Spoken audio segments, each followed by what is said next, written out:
નમસ્કાર, આપની સાથે હું છું પાયલ અને અત્યારે દેશની જે સ્થિતિ છે બધા જ લોકો એકદમ સતર્ક છે, તૈયાર છે અને યુદ્ધ પહેલાંની જે તૈયારીઓ હોય એના માટે પણ દેશવાસીઓને અત્યારે પ્રિપેર કરી દેવામાં આવ્યા છે. મોક ડ્રિલ્સ થઈ ગયા છે અને એલઓસી પર અત્યારે જે સ્થિતિ છે એ તણાવભરી છે. કોઈ પણ યુદ્ધ એ બોર્ડર પર લડાય કે પછી યુદ્ધની શરૂઆત થાય એની પહેલાં સોશિયલ મીડિયા પર ખૂબ યુદ્ધ લડાતા હોય છે અને સોશિયલ મીડિયા પર જેવા વિડીયોઝ આવે છે એ ભ્રામક વિડીયોઝ પણ હોય છે, અમુક સાચા પણ હોય છે, પણ એના કારણે સોશિયલ મીડિયા એક ખૂબ મોટો પાર્ટ હોય છે અને સોશિયલ મીડિયા ખૂબ મોટો ભાગ ભજવતો હોય છે. આવી પરિસ્થિતિમાં અત્યારે જ્યારે આપણે ભારત પાકિસ્તાનની વાત કરી રહ્યા છીએ, ઓપરેશન સિંદૂર પછી અને સિંદૂર જ્યારે થયું ત્યારે રાતથી જ સોશિયલ મીડિયા પર જે રીતના વિડીયોઝ વાયરલ થઈ રહ્યા છે, કોઈને ખબર નથી એ ક્યાંના વિડીયો છે, કોઈને ખબર નથી એ સાચા છે કે ખોટા, પણ એ એક પ્રોપેગેન્ડા હોય કે પછી માત્ર પોતાને સારું લગાડવા માટે અને એ અલગ અલગ રીતના પોતાના અલગ અલગ આશય સાથે વાયરલ થતા હોય છે અને એવા વાયરલ વિડીયોઝ પર બધાએ ભરોસો નહીં કરવો. પીઆઈબી ફેક્ટ ચેકે બહુ જ બધા વિડીયોઝ એવા છે જે પાકિસ્તાની હેન્ડલ પરથી પોસ્ટ કરવામાં આવે છે, ટ્વિટર પર ખૂબ વાયરલ થાય છે અને એના કારણે લોકો પેનિક કરવા લાગે છે. પ્રેસ ઇન્ફોર્મેશન બ્યુરો પીઆઈબીએ ફેક્ટ ચેકમાં બહુ જ બધા એવા વિડીયોઝ છે જે તમને પણ સોશિયલ મીડિયા પર દેખાય તો તમારે એના ઉપર ભરોસો નથી કરવાનો. એક વિડીયો છે કે જેમાં પાકિસ્તાની હેન્ડલ પરથી વિડીયો શેર કરવામાં આવ્યો અને એમાં લખવામાં આવ્યું છે કે અમૃતસરની જે મિલિટરી બેઝ છે ત્યાં સ્ટ્રાઇક કરવામાં આવી છે અને એ અમુક બ્લાસ્ટના વિડીયોઝ મૂક્યા છે, પણ એ સાચું નથી, એ ફેક વિડીયો છે એવું સૌથી પહેલાં એક ટ્વીટ કરવામાં આવી. એટલે આખો દિવસ એ જે રોજ ટ્વીટ કરે છે એ ટ્વીટમાં તમે જુઓ તો પણ તમને ખબર પડે કે આ બધા જ વિડીયોઝ ખોટા છે. બીજો એક વિડીયો છે એ 2019નો વિડીયો છે, માફ કરજો 2019નો વિડીયો છે, પણ એ અત્યારે મૂકવામાં આવ્યો છે.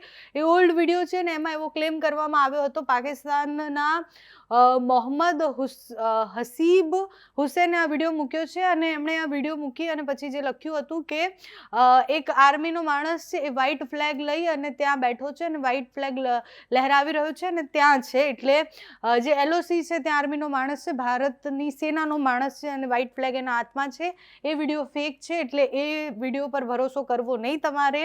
એના સિવાય અનેક વિડીયો, કાલે મારી નજરે પણ આ વિડીયો પડ્યો હતો અને બહુ જ બધા લોકોએ આ વિડીયો શેર કર્યો હતો કે જેમાં એક માણસ છે જે ભારતીય આર્મીમાંથી છે એવું ક્લેમ કરવામાં આવ્યું છે ને એમાં બહુ જ બધી જગ્યાએ એવું લખવામાં આવ્યું છે કે આ જોઈ લો, તમારો માણસ અહીંયા છે, તમારો આર્મીનો માણસ અહીંયા છે, અને પછી તમે સબૂત ના માંગતા. એ વિડીયો પણ ફેક છે, અત્યારે વાયરલ કરવામાં આવ્યો છે. આ વિડીયો છે એ ફેબ્રુઆરી 2025નો છે અને બહુ જ પહેલાંનો એ વિડીયો છે.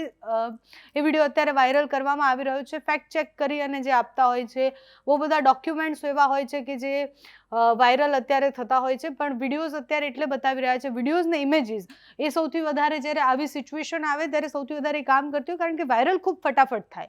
તમને વોટ્સએપ પર કોઈ વિડીયો આવે છે તો તમને નહીં ખબર હોય કે સાચો છે કે ખોટો. તમને અત્યારે કોઈ એવું કહી દેશે કે ભારતની આ જગ્યાએ આવી રીતના બ્લાસ્ટ થવા લાગી અને પાકિસ્તાને આ કર્યું છે તો બધા માની લેશે. કોઈને ખબર નથી કે એ જગ્યા કઈ છે, એ બોર્ડર કઈ છે, ત્યાં શું સ્થિતિ છે, અને એનાથી પેનિક ખૂબ થવાય, એનાથી ઉશ્કેરાઈ ખૂબ જવાય એવા વિડીયોઝ હોય છે. Propaganda alert, be aware of old images share by pro Pakistani handles in present. અત્યારના જે કન્ટેક્સમાં જે જૂના ફોટોઝ વાયરલ કરે છે એના ઉપર છે.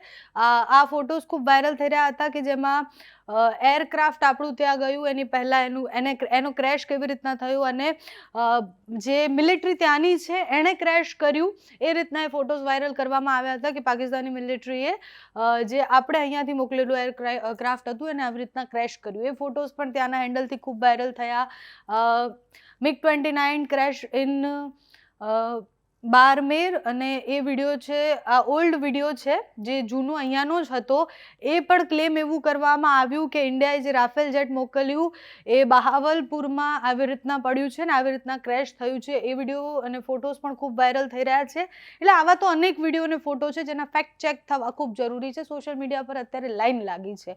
તમે જેમ જ ઓપરેશન સિંદૂર લખશો કે તમે જેમ જ વોર લખશો કે તમે ઇન્ડિયા પાકિસ્તાન લખશો, તમને આવા બહુ જ બધા વિડીયોઝ મળશે.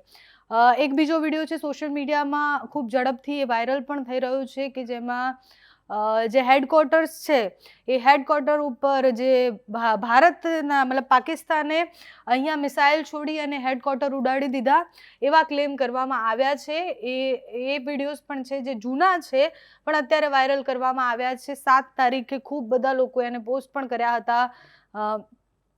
જે બ્રિગેડિયરના હેડક્વાર્ટર્સ હતા એ હેડક્વાર્ટર્સ ઉડાડી દેવામાં આવ્યા છે, પાકિસ્તાને ઉડાડ્યા છે, એવી રીતના વાયરલ કરવામાં આવ્યા છે, જો એમાં પણ કોઈ ફેક્ટ નથી. એના સિવાયના પણ આ વિડીયોઝ છે, Pakistani aircraft targeting Srinagar airbase, શ્રીનગરમાં પણ હુમલો કરવામાં આવ્યો, પાકિસ્તાને હુમલો કર્યો, આ પણ ફેક્ટ નથી, આ પણ ખોટો વિડીયો છે. વિડીયો 2024નો છે. ધીસ વિડીયો હેઝ બીન ક્રેશન, તો હા 2024નો વિડીયો છે અને એ વિડીયો અત્યારે મૂકી અને એવું બતાવવામાં આવ્યું છે કે આવું થયું છે. એટલે અત્યારે બતાવવાનું એક જ કારણ છે કે આપણે અત્યારે સૌથી વધારે એલર્ટ રહેવાનું છે, આપણે ભ્રામક વાતોમાં નથી આવવાનું, આપણે ખોટી વાતમાં પેનિક નથી કરવાનું. અત્યારની જે સિચ્યુએશન છે એમાં ખૂબ બુદ્ધિપૂર્વક એક સામાન્ય નાગરિકનું જે કર્તવ્ય હોય એ કર્તવ્યનું પાલન કરી અને આપણે કોઈ પણ સિચ્યુએશન હોય, વોર પહેલાંની સિચ્યુએશન, વોર પછીની સિચ્યુએશન, વોરમાં છીએ આપણે, સોશિયલ મીડિયાની ભૂમિકા છે કે આપણે અપડેટ રહીએ, આપણને ખબર હોય કે દેશમાં શું ચાલી રહ્યું છે, પણ આપણે આ બધા વિડીયોઝ અને આ બધા પોસ્ટ જોઈને પેનિક ના કરીએ, આપણે આસપાસના લોકો સુધી એ ફેક ન્યૂઝ ન પહોંચાડીએ, ધ્યાન રાખીએ, વિડીયો જ્યાં સુધી ફેક્ટ ચેક ના થાય ત્યાં સુધી એને શેર પણ ન કરીએ. તમે પણ આવું કરજો, કારણ કે અત્યારની જે દેશની સ્થિતિ છે એ સ્થિતિમાં આપણે ખૂબ સતર્ક, સાવધાન અને એક સ્ટેપ આગળ રહેવાનું છે, પણ આવી રીતના આગળ નથી રહેવાનું કે આપણે કોઈ પણ હાથમાં ફોન લઈ અને ટ્વીટ કરી દઈએ કે આ વિડીયો આનો છે, આ વિડીયો, જ્યાં સુધી ફેક્ટ ચેક ના થાય ત્યાં સુધી એવા વિડીયોઝ અને ફોટોઝ શેર નહીં કરવાના. નમસ્કાર.